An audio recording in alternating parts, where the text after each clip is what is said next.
അവർക്കും കർത്താവായ യേശുക്രിസ്തുവിന്റെ നാമത്തിലുള്ള സ്നേഹം. കഴിഞ്ഞ വീഡിയോയുടെ കണ്ടിന്യൂറ്റി ആയിട്ടാണ് ഈ വീഡിയോ ചെയ്യുന്നത്. അത് എന്തുകൊണ്ടെന്ന് വെച്ച് കഴിഞ്ഞാൽ ആ വീഡിയോ പൂർത്തീകരിക്കാൻ തക്കവണ്ണം സാധിച്ചില്ല. ഞാൻ പറഞ്ഞു, എൻ്റെ വ്യക്തിപരമായ ചില അനുഭവങ്ങൾ കൂടി ഈ കൈവിഷയവുമായി ബന്ധപ്പെട്ട് പറയാൻ തക്കവണ്ണം ഞാൻ ആഗ്രഹിക്കുന്നു. നമ്മൾ ദൈവത്തിന്റെ ഒരു വചനത്തിലേക്ക് വീണ്ടും സദൃശവാക്യം 23:6-7 നമ്മൾ വായിച്ചത്. കൂടുതൽ വചനഭാവങ്ങൾ ഇതിനകത്തുണ്ട്. ഹല്ലേലൂയ. അവൻ തന്റെ മനസ്സിൽ കണക്ക് കൂട്ടുന്നത് പോലെ ആകുന്നു, തിന്നു കുടിച്ചുകൊള്ളുക എന്ന് അവൻ നിന്നോട് പറയും, അവന്റെ ഹൃദയം നിനക്ക് അനുകൂലമല്ല. ഒരുപാട് വചനങ്ങളുണ്ട്. ആ വചനങ്ങൾ പറയാത്തതിന്റെ കാര്യം ഇതുമായി ബന്ധപ്പെട്ട് ചില വ്യക്തികൾക്ക് ഇതിനെക്കുറിച്ച് അറിവില്ല, അല്ലെങ്കിൽ ഈ വിഷയം അവർക്ക് ഏശാത്തത് കൊണ്ട്, അവർക്ക് അങ്ങനെ ഒരു അനുഭവം ഇല്ലാത്തത് കൊണ്ട് പലരും ഇതിനെ അംഗീകരിക്കാത്തത് കൊണ്ടാണ് കൂടുതൽ വചനങ്ങൾ ഇതുമായി ബന്ധപ്പെട്ട് പബ്ലിക് പ്ലാറ്റ്ഫോമുകളിൽ പറയാതിരിക്കുന്നത്. ഇതുമായി കൂടുതൽ വചനങ്ങളും ഇതിന്റെ ശുശ്രൂഷകളും ആവശ്യമുള്ളവര് ദയവായിട്ട് കോണ്ടാക്ട് ചെയ്യുക. നമുക്ക് പ്രാർത്ഥിക്കാം. ദൈവത്തിന്റെ അത്ഭുതകരം നിങ്ങളുടെ ജീവിതത്തിൽ പ്രവർത്തിക്കും.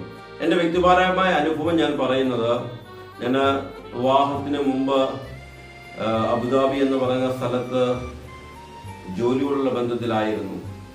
ഏകദേശം 2005 സമയങ്ങളിൽ അവിടെ ജോലി ചെയ്യുമ്പോൾ വളരെ നല്ല സാലറിയോട് കൂടിയാണ് ഞാൻ ജോലി ചെയ്തുകൊണ്ടിരുന്നത്. അങ്ങനെ എനിക്ക് വിവാഹത്തിലേക്ക് പ്രവേശിപ്പാൻ തക്കണമിടയായി. ഞാൻ വിവാഹം കഴിച്ച ആ സമയത്ത് അവരുടെ ഭവനവുമായി ബന്ധപ്പെട്ട് അവരുടെ തന്നെ വേറൊരു ഭവനത്തിലേക്ക്, എൻ്റെ വൈഫിൻ്റെ അവരുടെ തന്നെ വേറൊരു ഭവനത്തിൽ അവര് വിവാഹവുമായി ബന്ധപ്പെട്ട് ഭക്ഷണം കഴിപ്പാനായിട്ട് വിളിക്കാൻ തന്നെ ഇവിടെ. വിവാഹത്തിന് ശേഷം അവിടെ കടന്നു ചെന്നു, ഭക്ഷണം കഴിക്കാൻ അവിടെ കടന്നു ചെന്നു. അവിടെ പോയി ഞങ്ങൾ കുടുംബമായിട്ട് പോയി ഭക്ഷണം കഴിച്ചു. വൈഫിന്റെ മാതാപിതാക്കളൊക്കെ ഉണ്ടായിരുന്നു. ആ ഭവനക്കാർ വളരെ സന്തോഷത്തോടുകൂടെ ഞങ്ങളെ സ്വീകരിച്ചു. ഞാനും വളരെ സന്തോഷത്തോടെ. ഇവർ ചെയ്ത ഒരു ചതിവ്, ഇവർ ആഹാരത്തിൽ കൈവശം തിരുവാണ്ടകണമിടയായി. ഇവരുടെ പ്രത്യേകത നിങ്ങൾ ശ്രദ്ധിക്കണം.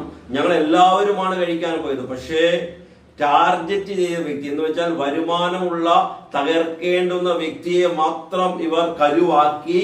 ആ വ്യക്തി എന്ന് വെച്ചാൽ എനിക്ക് മാത്രം സ്പെഷ്യലായിട്ട് കൈവശം തന്ന് ഒതുക്കുവാണ്ടകണമിടയായി. അതിന്റെ കാര്യം എന്താണെന്നറിയാമോ?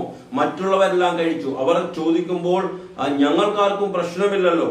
ഇതിന്റെ പ്രത്യേകത എന്ന് വെച്ചാൽ ഭവനത്തിൽ അന്യോന്യം കലഹമുണ്ടാക്കുക എന്നതാണ് ഇതിന്റെ മെയിൻ ഉദ്ദേശം.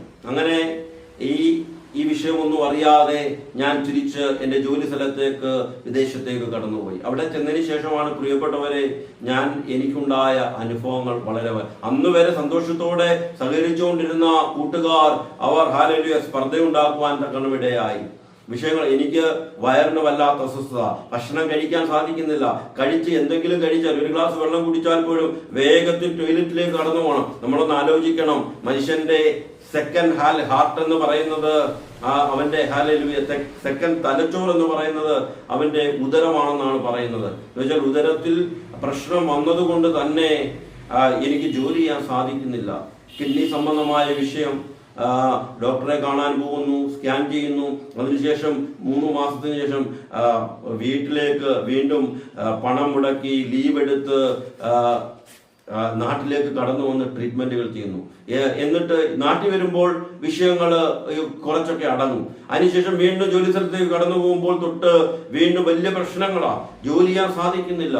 ഏകദേശം 1.5 വർഷത്തിനകത്ത് 4-5 തവണ യാത്ര ചെയ്യാൻ തക്കണമിടയായി.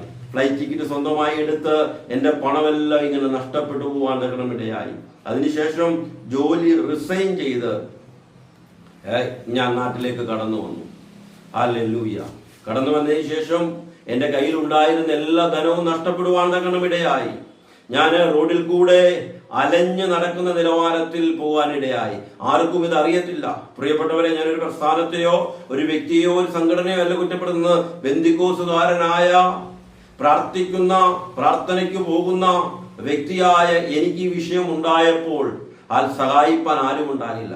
ഞാൻ നിങ്ങളോട് പറയുന്നത്, നിങ്ങൾക്ക് ഇങ്ങനത്തെ വിഷയങ്ങൾ ഉണ്ടാകുമ്പോൾ നിങ്ങൾ കൃപയുള്ള, അതിന് അതോറിറ്റിയുള്ള അഭിഷിക്തന്മാർ, ദൈവദാസന്മാരെ നിങ്ങൾ കടന്നു ചെന്ന് അവരെടുത്ത് കാര്യം പറയുകയും അവർ പ്രാർത്ഥിച്ച് ഈ ബന്ധനത്തെ, ഈ കൈവശത്തെ, ഈ ബാധകളെ ബ്രേക്ക് ചെയ്ത് യേശുവിന്റെ നാമത്തിൽ, യേശുവിന്റെ രക്തത്താൽ ഇത് ക്യാൻസൽ ചെയ്യുവാൻ തക്കണം ഇടയാകും.